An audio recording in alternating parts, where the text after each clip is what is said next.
राधे राधे साथियों। बात ज़रा सी कड़वी है पर सच है।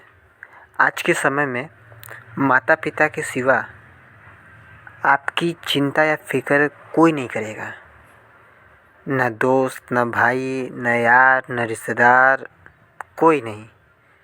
बस माता पिता ही एक ऐसे दो अनमोल रत्न है जो आपकी सदैव जीवन के साथ साथ आपकी सफलता की कामना व कई प्रकार की चिंताएं आपके लिए करेंगे।